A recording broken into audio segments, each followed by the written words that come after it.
everybody. Welcome. Good evening. Thank you all so much for joining me tonight.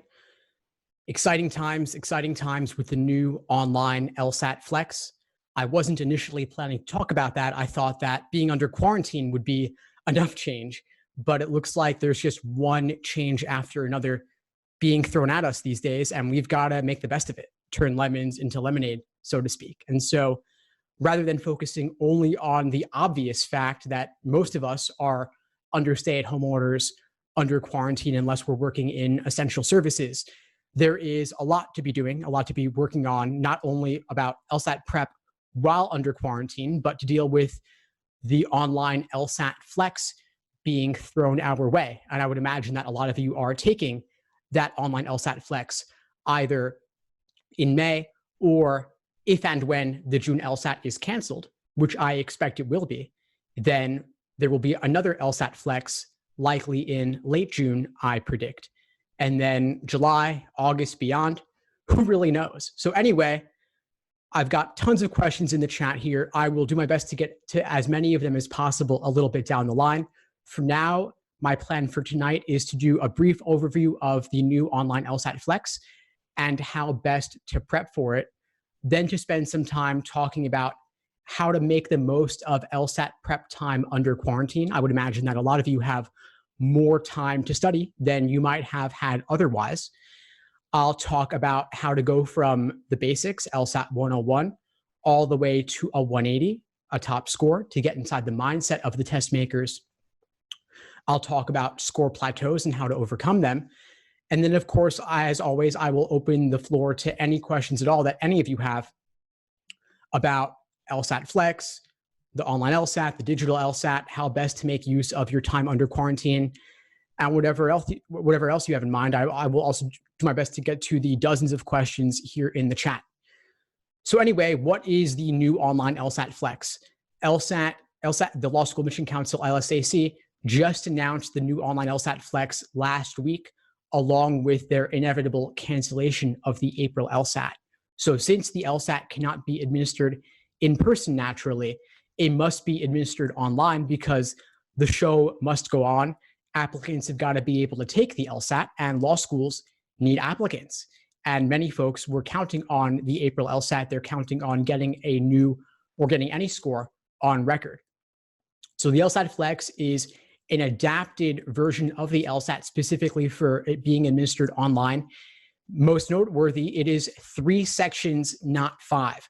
So for the old in-person LSAT, it was 5 sections, 1 logic games, 2 logical reasoning, 1 reading comprehension, along with an experimental section.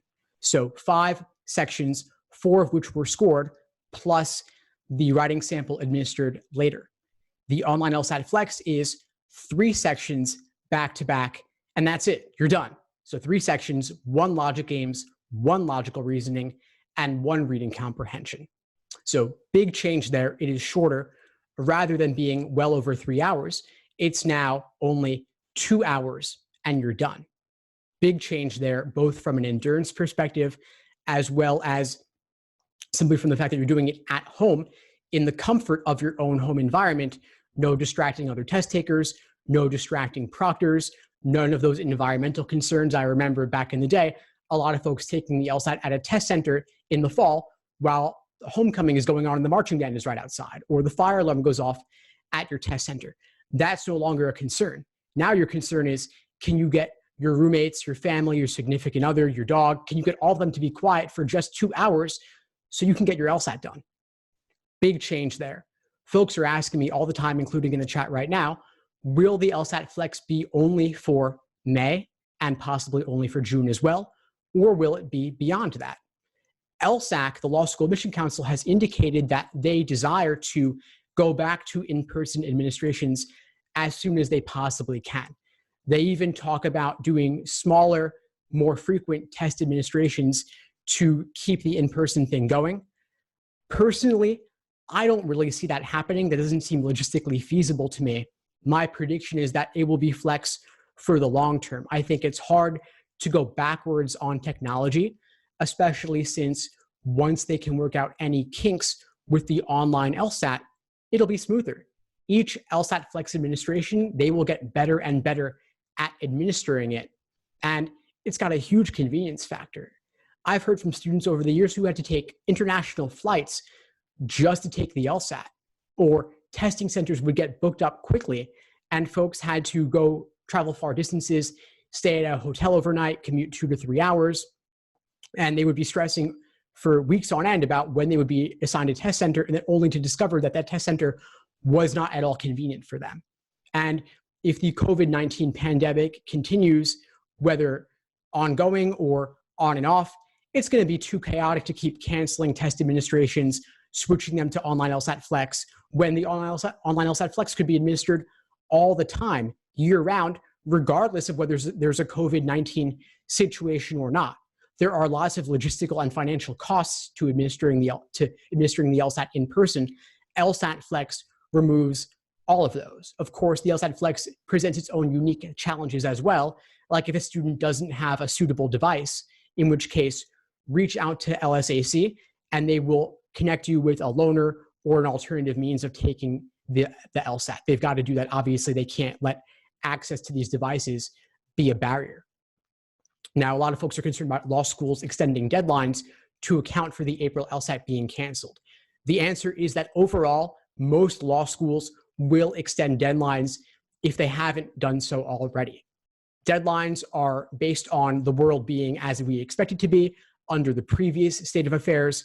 Obviously, now with COVID-19, coronavirus, there is a new normal here, and law schools, like everybody else, they have to adapt. Their job is not to enforce these arbitrary deadlines based on the old world state of affairs. They've got to adjust to the new state of affairs, and their job is to fill seats. So they will extend deadlines for the most part. I've heard anecdotally a handful of law schools not taking the results of the LSAT Flex, and I want to assure you that that is simply because of the timing. The April LSAT was canceled. The May LSAT Flex is in mid to late May. Some law schools may not want to wait that long, so they're only not taking the results of the May LSAT Flex because of the timeline, not anything unique to the LSAT Flex itself. Law schools, like many folks, myself included, have a lot of faith in LSAC's ability to administer a valid and reliable admission test. And I believe that LSAC would not be doing the LSAT Flex if they did not believe that results from that exam were equivalent and valid relative to the previous in-person 5-section LSAT exam. Obviously, it's a different experience, but LSAC, they are masters of detailed data analysis, and they have done a lot of legwork on their end in the background to make sure that the results are comparable. Obviously, it's a more comfortable environment to do it at home, but and obviously a 3-section exam is more pleasant for most folks than a 5-section exam, but they are converting raw scores into scaled scores out of 180. And they trust that this will be a valid and reliable indicator of first-year law school grades. And law schools have incentive to consider the results of the LSAT Flex valid because it is a score out of 180. It is submitted to the ABA, just like the regular LSAT. And that's what goes to the US News and World Report rankings, which everyone has great reason to care about because everybody cares about it. So it's kind of circular in that way, but that's the situation. Now, in terms of taking the LSAT online, obviously there are some unique challenges there. First off, test security. How do we make sure that people don't cheat? I get this question multiple times a day, and I can understand why. Obviously, with the LSAT being the #1 factor in the law school admission process, applicants would have incentive to cheat if they thought they could get away with it. Thing is, though, the LSAT is not a memorization exam. It's also not really a content exam.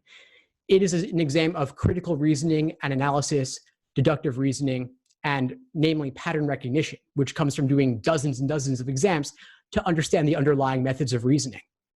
Now, how do you cheat on that?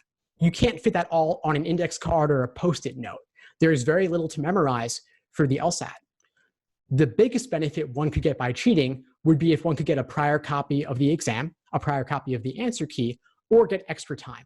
And I don't see a way to cheat in any of those ways simply because it's being administered remotely. They are monitoring you with a webcam and a microphone. There is live human proctoring, as well as they're recording the video and mic audio of you to look at later. Alternatively, you could, and someone said that you could get an evil genius twin to take it for you, like I referenced in an earlier session. Yeah, so there's the ID concerns, but I don't see that being any different from in person either. If you could get someone who looks like you to take it over video, you could probably replicate that in person as well. The proctor obviously hasn't met you before, so how would they know? Getting extra time, that's really a matter of getting testing accommodations if you can find a doctor to vouch that you have ADHD or some other condition that requires extra time. That's not unique to the online proctoring of this exam. One other thing I should mention is that they also have what they call AI monitoring, where they can monitor and track your eye movements, actually, so they could see if you're looking away from the screen for too long, as if somebody in the background is feeding you answers in some way. And if you're looking away, or if there's noise in the room, like your dog walks by or your roommate walks in, that'll be flagged and they'll be able to look at it upon later review if they feel the need to do so. On that note, if you get stressed by the idea of somebody watching you on webcam for 2 hours straight as you take an exam, I would simulate that experience during your practice tests. You might take a timed exam under test day conditions at home while live streaming yourself. A lot of folks will do a YouTube study with me, where you put yourself on camera and just study, and the fact that other people are watching you gives you incentives to stay focused. That's one thing you could do. You could also set up with a friend that you'll just be on a video call, Skype, Zoom, FaceTime, and you're watching each other as you take your exams, just to have the feeling of being watched, to simulate that, to make that a little bit more familiar for yourself. Taking the LSAT online also requires that you have a good internet connection. So make sure your internet connection is strong and reliable. One thing I often suggest to students is to get an Ethernet wired connection. So those old school modem phone jacks that you plug into your laptop, or that you can, but folks rarely do because Wi-Fi is so ubiquitous.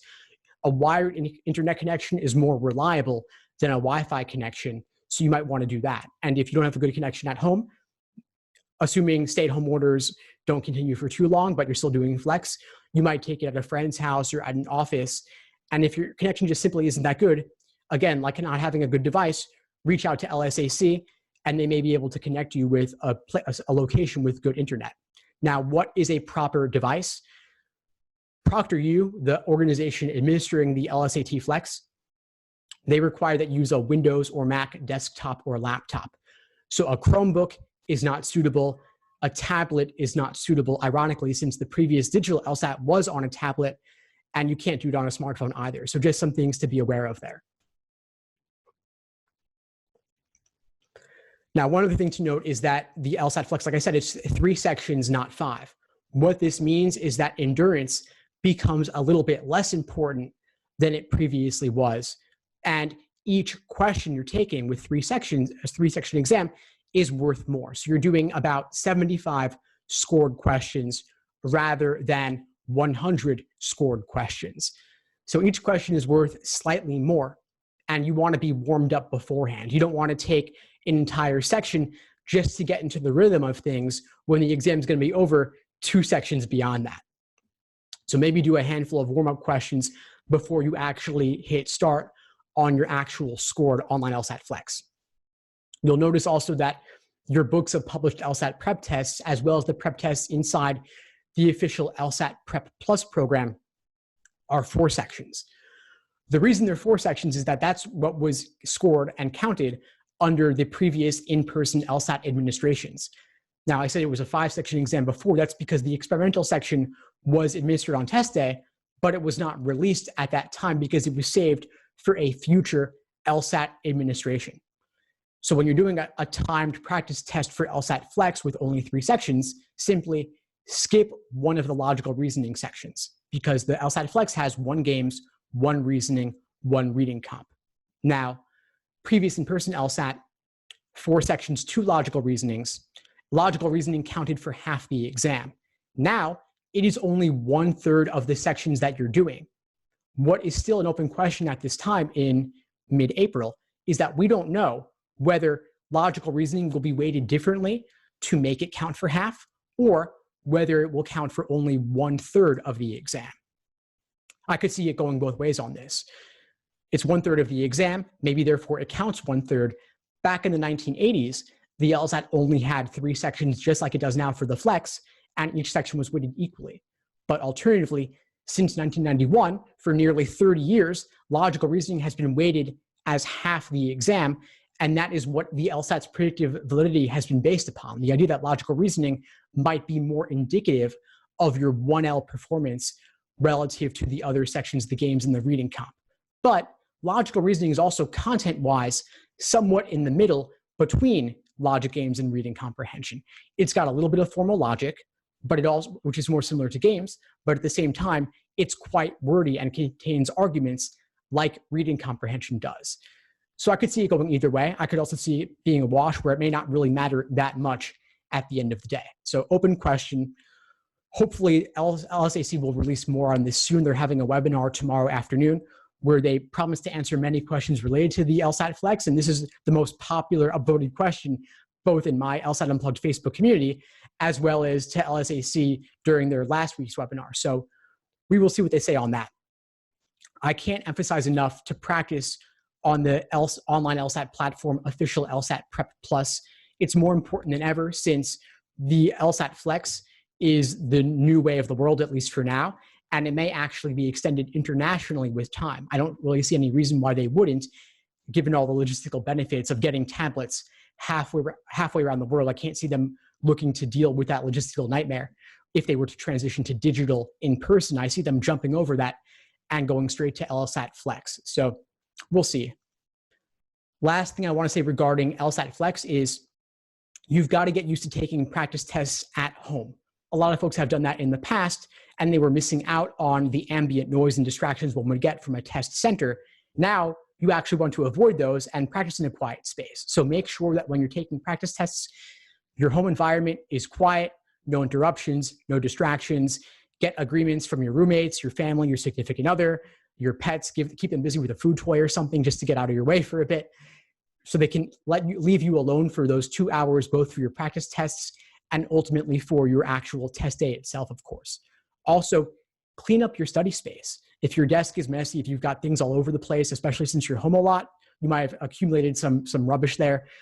Put all that aside. Just set aside a half hour or a full hour to clean up your space so you can stay organized and focused, and set yourself up for maximal success on your studying and your ultimate test day. And try to always study in the same place. So not at the dining room table one day, at your couch the other day, in bed the other day, at your desk a different time. Be consistent. A desk is probably the best place to be doing this, and use the same device as you'll be doing on test day.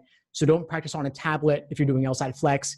Do it on a laptop or a desktop, and keep the other softer things the same as well. So same beverage, same snack, same outfit, same time of day.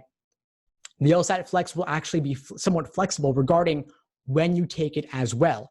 Not everyone will take it at the exact same time on the exact same day. From a logistical perspective, there may not be enough proctors to handle 18,000 people taking it simultaneously. And so LSAC is actually going to have you book specific time slots to do LSAT-Flex. You may do it in the morning or the afternoon, different days of the week. And so if you're a morning person, obviously opt for the morning. If you're an afternoon person, opt for the afternoon. If evening is an option, that's your preference, go for that too. Obviously, we'll know much more in the coming days, but those are some things to keep in mind. Now, studying under quarantine, how do you make the most of that time? Again, the content of the exam is remaining the same. It's still games, reasoning, reading comp. So all your previously administered exams, your prep tests are still good. So make use of those. Try not to get too obsessed about the news. I mean, this quarantine stay-at-home situation has been going on for a month already. I try not to follow the news too much in general, but I got wrapped up into this as well. But we've kind of reached a certain new normal with this, at least for now, and the updates are becoming somewhat less frequent, at least in terms of their overall significance. So I would try, if possible, not to get too focused on those. Also, I know that we are obviously all stuck at home. It's easy to lose focus, and especially if there's not a specific test date in mind, and you may not even know when you're taking the LSAT. But regardless, know that even if you aren't, your competition is taking advantage of this time.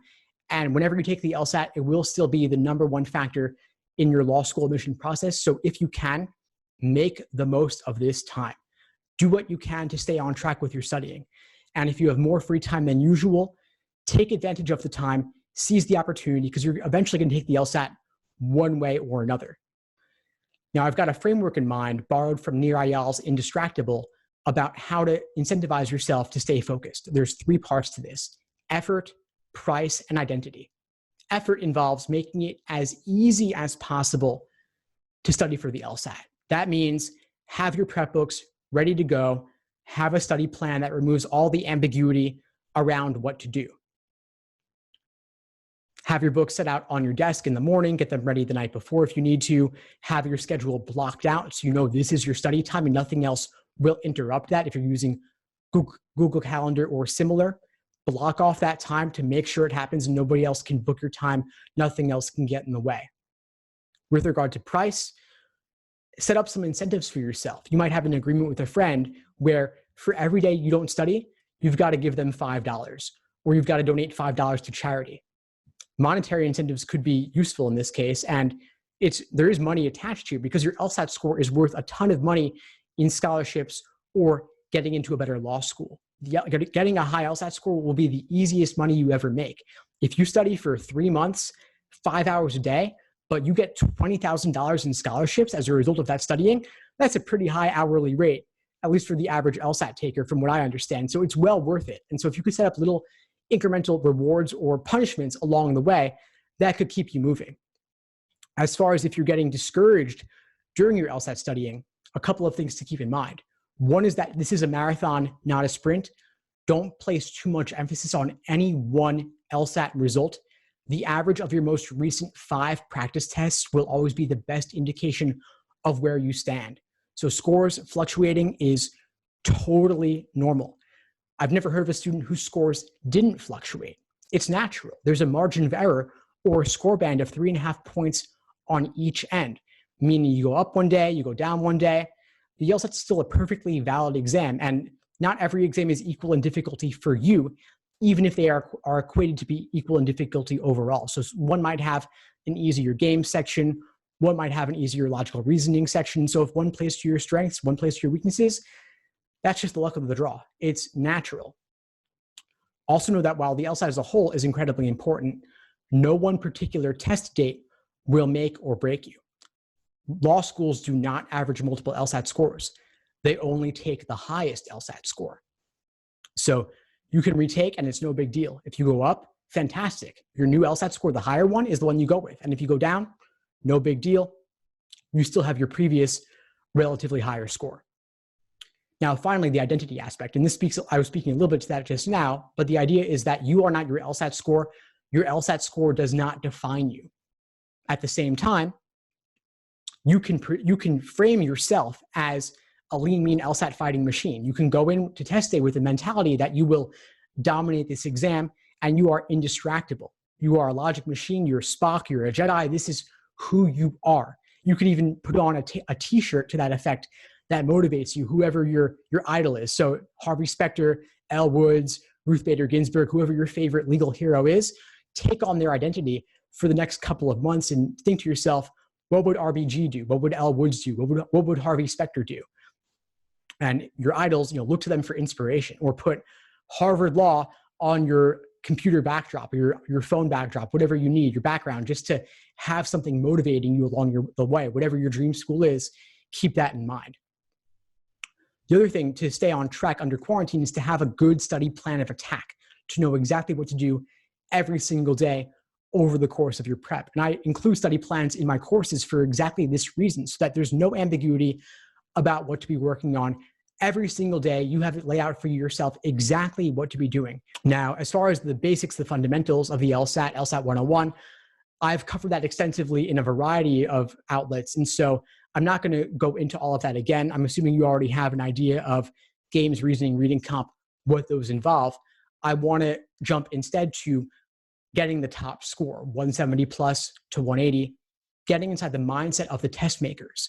It's not enough at that level to know how to apply the strategies. That's going to be a given. It's going to be a given that you know what's a strength in question, what's a weaken, how does necessary assumption differ from sufficient assumption. You should know all of that already.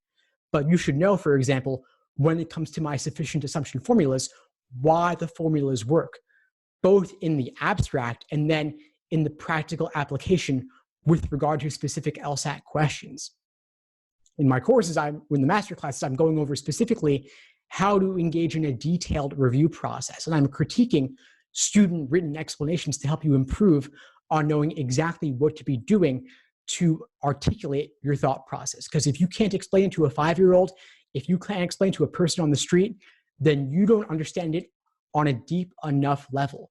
You've got to be able to spot the tricks and traps that the LSAT makers are laying for you, and you've got to know exactly which ones they included and why. So for example, if they require you to take the contrapositive of a statement, if they require you to link together multiple conditionals, if they buried the conclusion in the middle, if they included difficult abstract language or a difficult topic, or they used annoying words like unless, except, until, and without. You've got to be able to unravel all of that, to pull away all the pieces and then reassemble it in a sense. So you could perhaps, using an official LSAT question as a model, write your own question, including those exact same tricks. And you could do this on logical reasoning. You could even do it on logic games. I personally learned a lot from writing my own logic games from scratch, as well as writing my supplemental questions for official LSAT logic games. And I've had students submit perfectly valid logic games to me, and I've reviewed them. And I've even published a handful of them. They were that good. You don't have to write a full game from scratch, of course. You could maybe write a drill or two just to get into it a little bit. But being able to spot the traps that LSAT makers lay and then lay your own traps requires a deeper level of analysis and understanding that I think is really important, and not enough students do that. Another technique I've seen top scorers do is recording themselves doing LSAT sections, doing full-length exams. You could station a camera over your desk and record a video of yourself for 35 minutes or longer, and then later look at where you allocated your time. Could you have allocated it more efficiently, perhaps? Or maybe you got bogged down in a certain area and you note that afterwards. And I would review all of this as soon as possible so that you can actually get inside your own mindset and see, did you recognize in the moment when you were getting bogged down? Just some things to be thinking about. And of course, the biggest thing I want you to remember, of course, is the Socratic review method, my technique for analyzing LSAT questions in depth. I've covered this elsewhere, but I'll briefly recap it for those of you who aren't aware or could use a refresher. Basically, the idea is that for logical reasoning, for example, you want to see where your misunderstanding stemmed from. Was it in the stimulus, the question stem, or the choices? If it was in the stimulus, what specifically threw you off? And was it one of those things I mentioned, like I mentioned earlier, like the contrapositive, linking conditionals, the word unless, or the method of reasoning? If it was the question stem, maybe the wording was unfamiliar and they were still referring to a common question type, but they presented it in a different way that you weren't spotting immediately. Or if it was in the choices, what was tempting about the wrong answer that made you pick it, and what ultimately made it wrong? And what was discouraging about the right answer that pushed you away from it, and what ultimately made it correct? So those traps of encouragement towards the wrong answer and traps of discouragement away from the correct answer. And you want to note all of this down so that later you can figure out how to avoid making those same mistakes again. Obviously, your articulation will typically be clearer than LSAC's articulation. And that's why pre-phrasing is so useful, because if you understand it for yourself, you're in a better position to spot how LSAC describes it to you in their wording.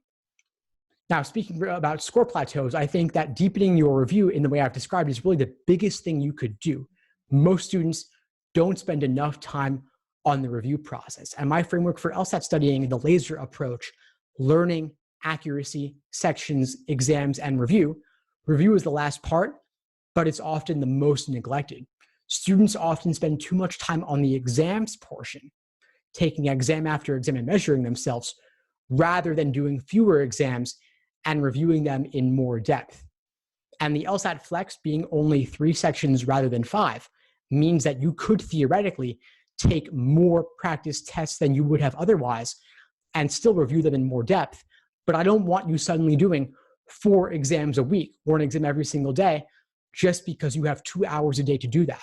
I would suggest still doing fewer exams and reviewing them in more depth. So now maybe you're doing 2 exams a week rather than only 1, but you've still got to take the time to review them in depth in order to avoid making the same mistakes again and again. Because if you just take exam after exam, you're not really taking the time to spot your weak areas. And spotting your weak areas and reviewing the fundamentals in those areas, then coming back and doing another exam is one of the ways to break through a plateau. Another way to break through a plateau is simply take a break. You might be getting burnt out if you're doing too much, especially if you're taking too many timed exams. So I would say take a break, put it aside for a day, a couple of days, maybe even a week. If your LSAT's a month off or more, you do have time to take a break. It is okay. You're not going to lose it all in just a few days or a week. And at a certain point, either you've got the fundamentals or you don't. And your full-length timed exams are really simply a way to continue keeping your endurance up and keeping your rhythm going. So that test day is like just another practice test. That's going to be a lot of the value at a certain point with doing these timed exams. So breaking through a plateau may just require a little bit of distance so that you can come back to it rejuvenated, fresh, and ready to go at it again. Last thing I might say is change your approach. Maybe there is a technique that you're using that simply isn't working for you. Not every technique clicks for every student. And when I coach students one-on-one, I'll present a variety of techniques to find the one that works best for that particular student. And you'll notice this when you watch explanations from a variety of sources or read them from a variety of sources. Different people solve the same question different ways, and it's perfectly fine. You don't have to use my method for solving a particular question. What matters is, does it stick for you specifically? If it doesn't, try out something else. Totally fine. Not a big deal. Now, I've been going for a while here, and there are tons of great questions in the chat. So I'm going to get through as many of these as possible, specifically prioritizing those that relate to the LSAT-Flex and studying under quarantine. So do you get a break on the LSAT-Flex? No, you do not. It is 3 sections back to back, and you're done. And one reason that the LSAT-Flex is only 3 hours, is 2 hours, 3 sections, is because at a certain point, they've got to let you go to the bathroom. But how could they control the environment in your house? Once you leave the view of the webcam and the pickup of the microphone, they don't really know what you're doing. Are you talking to somebody else? Are you consulting books? They don't know. At an in-person testing center, they can see what you brought with yourself and what you brought with you, and they can control the environment more. But with online proctoring, they can't do that. So they decided that's where they've got to cut it off. So no breaks on the LSAT-Flex. Best advice to give regarding taking the LSAT-Flex and where should you take it? I would say take the LSAT-Flex wherever you can safely and comfortably take it with a good internet connection in a quiet environment. For most people, especially with stay-at-home orders and quarantine, that's going to be home. And so that requires that you get, like I said earlier, get buy-in from whoever you're living with, roommates, significant other, family, your pets. Make sure that no one's going to interrupt you for that 2-hour period. And this, of course, requires having a good device, a good laptop or desktop with a strong internet connection. And for test day prep, simulate test day with the 3 sections back to back. 1 games, 1 reasoning, 1 reading comprehension. And one thing I should note also is that the LSAT-Flex, it's administered on different days at different times. Not everyone is getting the exact same test form. Obviously, that would be a security issue since folks who took it earlier could post online and report to those taking it later, and that would compromise the integrity of the exam. So for that reason, you're not all taking the same test form. LSAC has a handful of undisclosed test forms in the bank they can use for unique situations like this. Previously, they would use it for Sabbath observers administrations, overseas administrations outside North America, and for inclement weather situations where they had to cancel it in a certain location due to a blizzard, a tornado, a hurricane, things of that nature. By the way, I hope all of you with the tornado situation are staying safe and secure. As for August, will it be LSAT-Flex or digital or in person? Who knows? It's still too early to tell. That all depends on how the pandemic situation unfolds, and I'm certainly not the overall authority on that. I would defer to the public health authorities, but even they don't really know. Nobody knows. And so I would count on being ready for anything. Could be flex, could be in person. We don't know. But long-term, I suspect that LSAT-Flex will become the new normal just because of the logistical convenience involved. And I've heard reports of there being potential second waves and third waves of COVID. And so this may be with us for a while. And I wouldn't count on being able to take the LSAT in person. If you're studying for the LSAT a year or more from now, I would say the flex is certainly a possibility, but for now, I would focus simply on the content of the exam, not whether it's going to be 3 sections or 5 or in person or online. As for law schools taking LSAT-Flex, you can certainly reach out to them to confirm that they will accept it, but I assure you that virtually all law schools will be fine with LSAT-Flex scores. They consider it comparable and equivalent to in-person administrations of the LSAT, and anyone not taking the LSAT-Flex is simply because of the timing in this cycle finishing up now in terms of admissions from the perspective of deadlines, not because of the nature of the LSAT-Flex itself. As for LSAT study timelines overall, I recommend a minimum of 3 months and ideally 5 to 6 months to achieve your fullest potential on the LSAT. And that involves using the LASER approach to LSAT studying that I recommend, LASER being an acronym standing for Learning, Accuracy, Sections, Exams, and Review. And that is the framework underlying my LSAT study plans. I lay out for you basically the theory, doing untimed questions, just the theory overall, reading textbook chapters, watching videos to learn the fundamentals of each section and each question type. A is for accuracy, doing individual questions by type to work on your understanding of each question, to view it from the proper perspective to know the strategy to apply. Then S is for sections, doing individual timed 35-minute sections to work on your pacing. E is for exams and endurance, doing full-length exams similar to what you'll be doing on test day. And finally, R for review, using the Socratic review method that I outlined earlier. So ideally that takes at least 5 to 6 months. You might do it in 3, but giving yourself more time will give you a better shot of achieving your fullest potential on the exam. And since the LSAT is the #1 factor in the law school admission process, it is worth devoting the time. I would treat it like a 5 or 6 credit class at a minimum. I would block off time in your schedule. And speaking of blocking off time, especially under quarantine, one thing that comes to mind is a book by Cal Newport called Deep Work. I'm a big fan of Cal Newport. He's done a lot of deep thinking on a variety of issues, including how to be efficient in a world of distractions.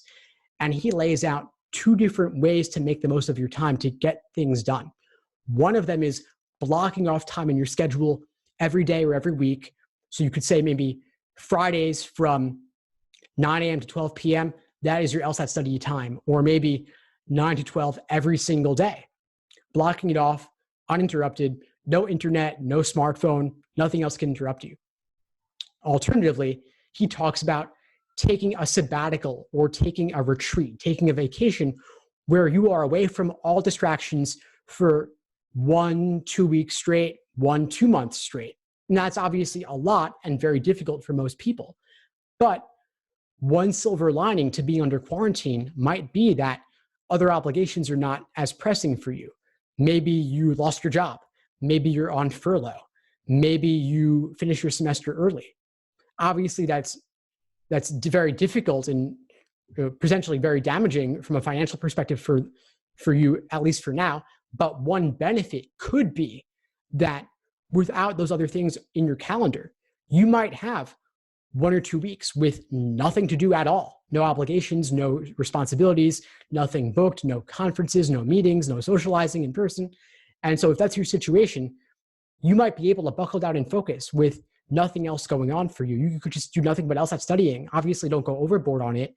Take breaks, and you don't want to burn out. And that link I shared with you actually has a little graphic I put together specifically on how to study for the LSAT when you've got nothing else to do. So it's the second link here, daily LSAT schedule recommendations, how to study for the LSAT when you've got nothing else to do all day. And the outline is basically wake up, do your morning routine, exercise, go for a run or read the news, check your emails, have breakfast, take a shower, whatever you do like to do. Then study for a couple hours, 2-3 hours, take a break for lunch, do another 2-3 hours, then you're done. Have dinner, go for a walk, maybe meet up with a friend over FaceTime for a little bit, then watch TV, watch a movie, play a board game, read a book, and go to bed. That's it. Then repeat the next day. Take a day off here or there, but you could spend a lot of time doing nothing but studying if you've got nothing else to do. I think it's worth carving out the time in your schedule for that, since this is a pretty unique time in your life, I would imagine. A lot of folks are asking about study books I recommend. I've got a whole page of books on my site, including guides, cheat sheets, checklists and explanations. And so I'll simply refer you there if you're looking for more on that. As for when to take the LSAT during college, when to study during college, it's really whenever you have the most time. So for some folks, that will be the summer between junior and senior year. If you're not taking summer classes, if you're not doing an internship, you could do nothing but focus on the LSAT for that period of time. Alternatively, if you have a pretty light course load one semester, you could study for the LSAT then, or study over winter break. It's really whenever you have the most time. LSAT scores are good for 5 years. They're valid on your score report for 5 years. And so take it as a sophomore, a junior, or senior, none of that really matters. It's all the same to them. Law schools don't really care when you took it as long as it's still valid and current, meaning within 5 years. It will be the same to them. What matters ultimately is getting the highest LSAT score possible. Regarding internet connection, will the LSAT-Flex work with a hotspot, assuming your connection is strong enough? I don't believe so. I would check the ProctorU website for more details on that, but I'm pretty sure it said that a hotspot connection is not considered reliable enough for their purposes. You want a real internet connection, ideally wired with Ethernet, not Wi-Fi ideally, and ideally not a hotspot either. I think a hotspot would not be sturdy enough for them. I think you've got to install unique software on your computer. And so with them monitoring you with a video, webcam, and microphone, I don't think that a hotspot connection would be rigorous enough. Do I think you would do better on LSAT-Flex since it is shorter? I think it will be a more pleasant test-taking experience because it's shorter, but will it be easier to get a higher score? I don't think so. Again, LSAC is very deliberate about rolling out changes like this, and they want an LSAT-Flex score to be considered valid and reliable and equivalent to previous administrations that were in person. So even if it's easier as an experience, maybe easier to get more questions right, they will adjust the raw score conversion scaling accordingly so that it's just as easy or difficult to get a 160 on this as it was on the in-person administration. If you are a person who does not do well with 5-section exams from an endurance perspective relative to others, then a 3-section exam might be more up your alley. And so I would say if that's your situation, then try to take the Flex. Now, this LSAT-Flex administration in May is not an open registration exam, meaning that you can't just walk in and sign up for it on their site. That exam is specifically only for those who were previously registered for the April LSAT.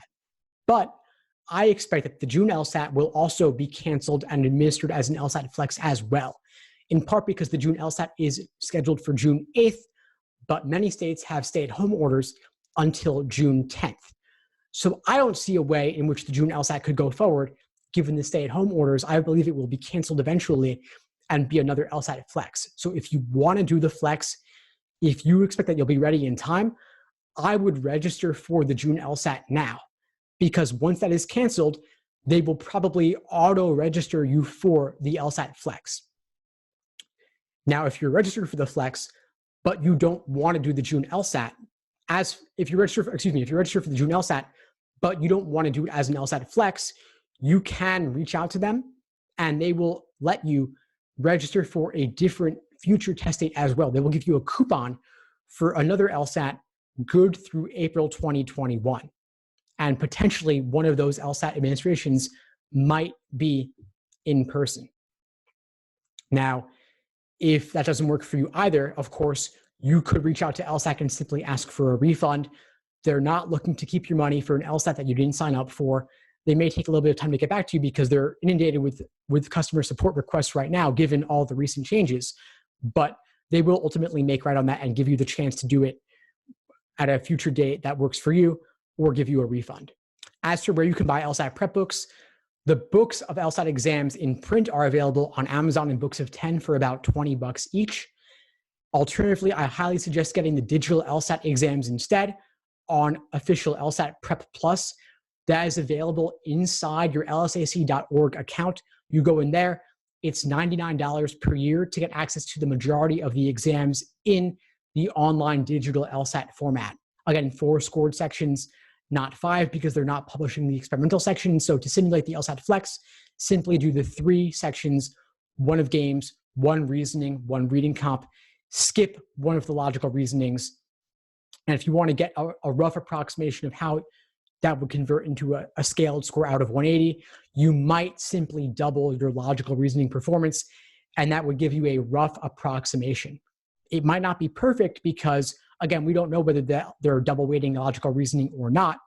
Also because not every logical reasoning section has the exact same number of questions. Some have 25 questions, some have 26 questions. Occasionally, some will have 24 questions, but it'll give you a rough idea of how you performed. Now, if you are a slower reader and you're taking the LSAT, how do you prep? Well, first off, assuming you're doing it online, I would say get used to reading dense, difficult text online. You could, of course, do the LSAT exams online, read those on screen. That's the best thing to do since you have nearly 400 released LSAT reading comp passages. Just read those and test yourself for comprehension there. That's one way to go. A couple of sites you could use as well are Spreeder.com and phrasereader.com. Basically, go on these sites and copy paste in any difficult dense text you want. You could pull from the Economist or Scientific American. A lot of folks will recommend that for something more casual, yet still complex. But the best thing of all is actual LSAT passages.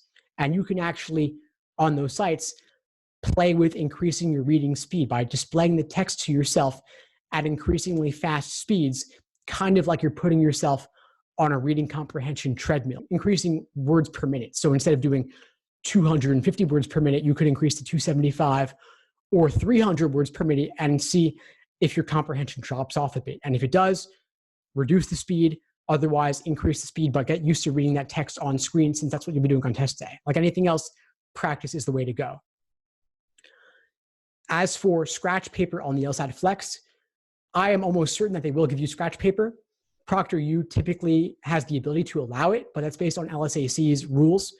And since they've allowed it in the past for the digital LSAT and the in-person paper LSAT back in the day, they would let you write on the booklet. And so I can't imagine them not allowing that, but they will release more details on that hopefully tomorrow.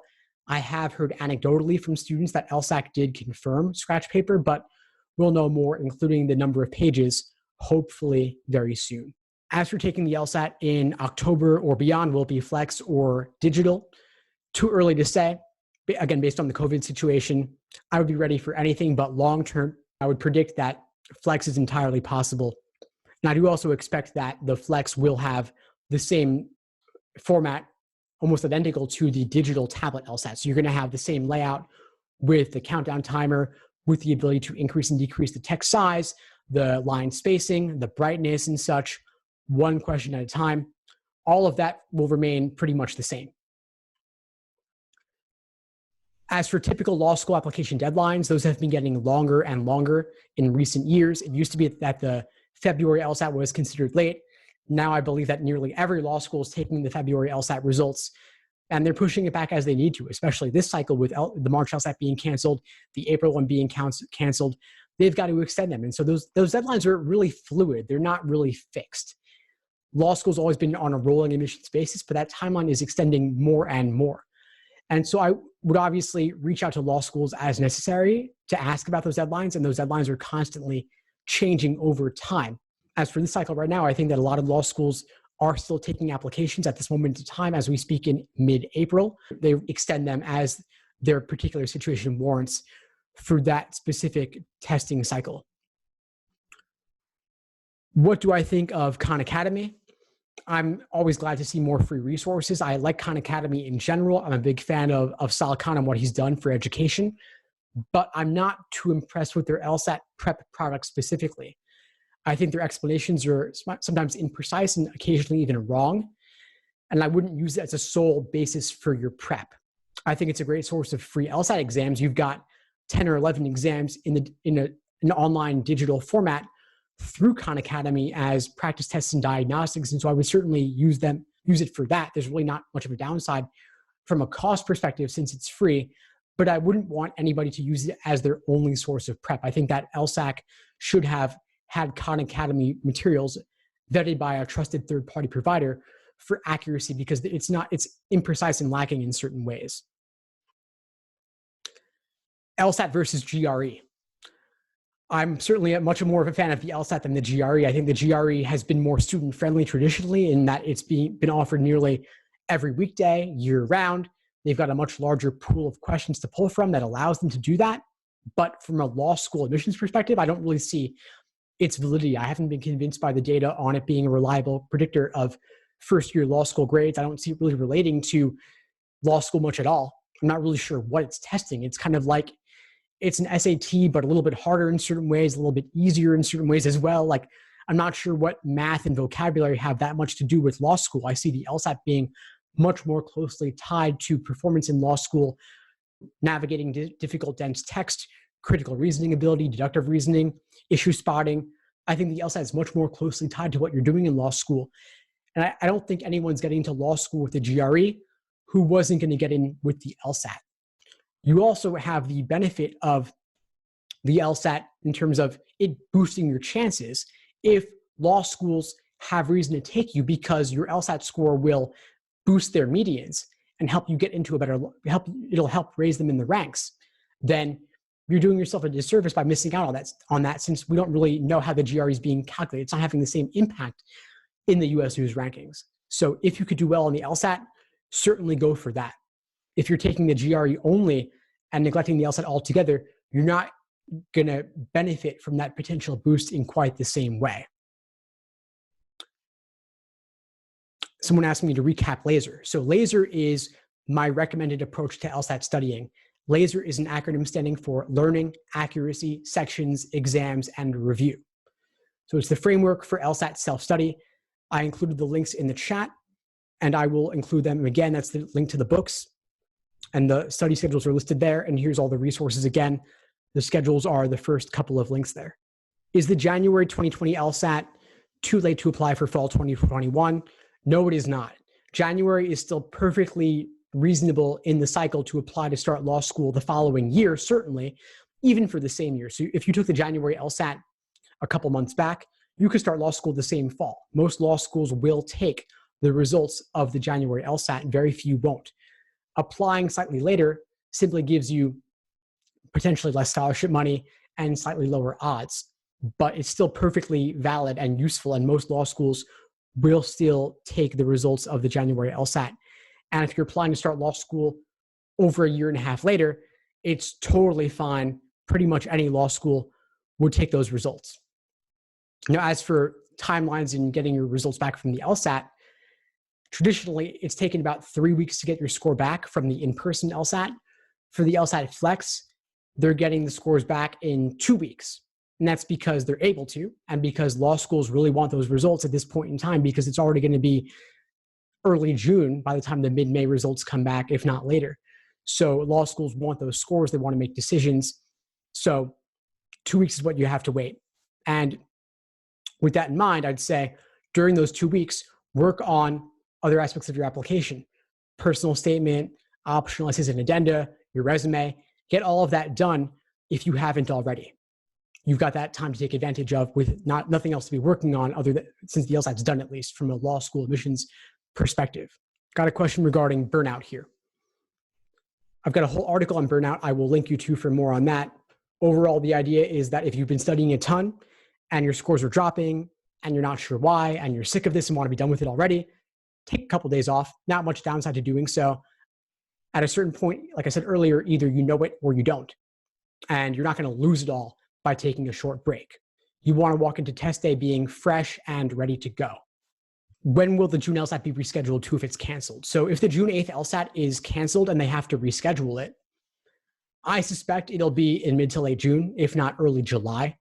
I don't think they'll want to administer it in early June because they'll have just done the May LSAT and they might need time to recalibrate themselves and improve for the next LSAT-Flex administration going around.